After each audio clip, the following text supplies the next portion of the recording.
Creality belt-fed printer mill thingamabob.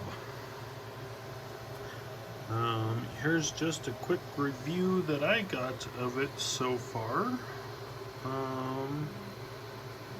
So far it's actually been pretty good. I am not a big fan of Creality printers. This bed surface proved to be very tricky to get prints to stick on them. I picked this up yesterday and built it last night. It is an Infinite Z belt printer. Everything's very, very confusing on this printer as far as everything. Getting the beds to stick was quite a feat of its own. As you see, I'm still not 100% perfect. But the slicing software that they give you with it is basically a weird version of Cura. Cura 3.xx, I don't know exactly what it is. This extruder here, I actually use this on many of my upgrades, so that's decent. The hot end, I believe, is just your regular old Ender hot end with some different fans.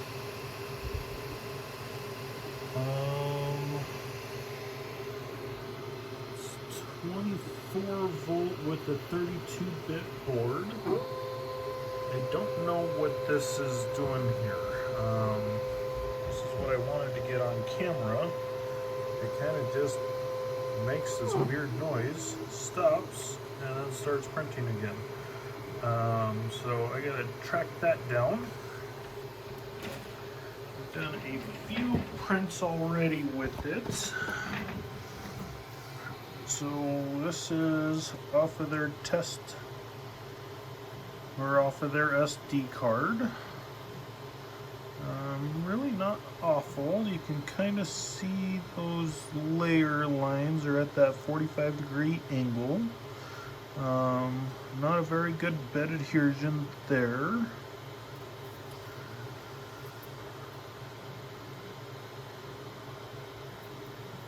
But they print. This is a benchy that was on their SD card. This is the bottom of it. It did have some bed adhesion issues. There's not a lot of directions on how to actually set this up. This printed like this, and so I thought it was that maybe this block was just a kind of a breakaway thing, so that way you could print the benchy without supports. I broke it apart. They actually just modeled the block onto the print base. Not really like a brim or a raft or anything. One thing that I am not really liking in the software is they don't allow, they don't allow any bed adhesion. I believe there's a raft setting. I haven't quite had a chance to play with that yet, but as far as you go to platform adhesion in the Cura software, it's locked out. There's nothing you can do with that, which could actually be kind of nice as far as being able to kind of sort out some of these bed problems. But I got zitting on there on both sides. The back came out. Once again, I'm trying to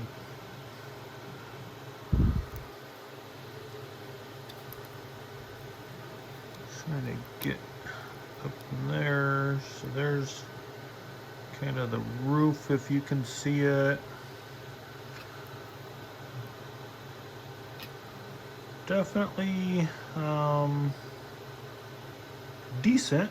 I just got it to kind of play around with it.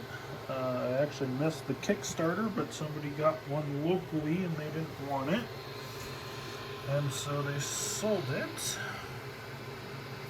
It does have 4 wheels on each side of the carriage, so that's kind of nice.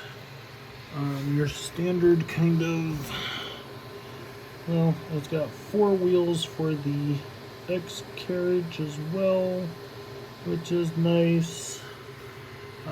Very stout machine. Like I said, I gotta do something with the bed leveling. I think I need to bring the nozzle closer, which is very hard to do.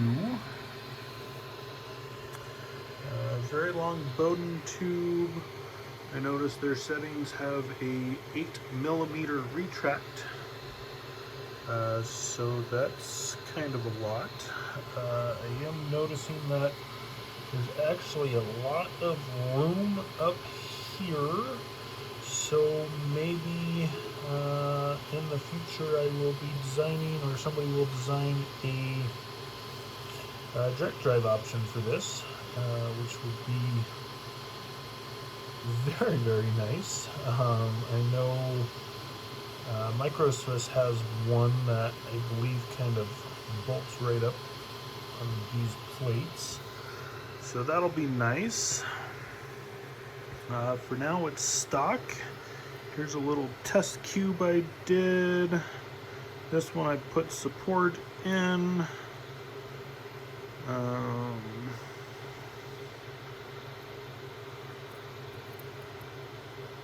But there's that. The dimensions are off slightly. I changed a couple of settings to see if I can't get a little bit more accurate supports. Surprisingly enough, the supports are small. Normally Creality printers are big. In this particular case, they were actually small. One of them was spot on, and I believe Y was off.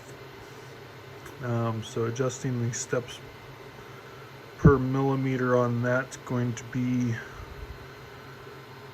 I'm guessing, quite the task. But my printer came, the belt looked like it was pretty squared up, so I haven't messed with the belt tensions at all. I don't know. What else do you guys need to know about this guy? Like I said, I'm kind of digging on it. Like I said, I'm not really a Creality fan guy, so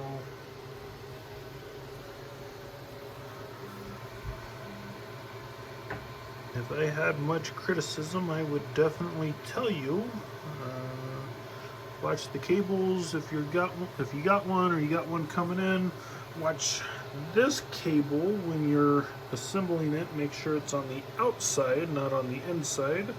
I did have to reassemble and disassemble and move that to the outside because I messed up. It's got some nice little cable holders here, there, and then actually down there. That goes into the control box. Seems like a very solid machine. I think the weird things that I have going on with it, I'll be able to work out and hopefully print something that is as big as my basement. Maybe. Alright. Thanks for watching.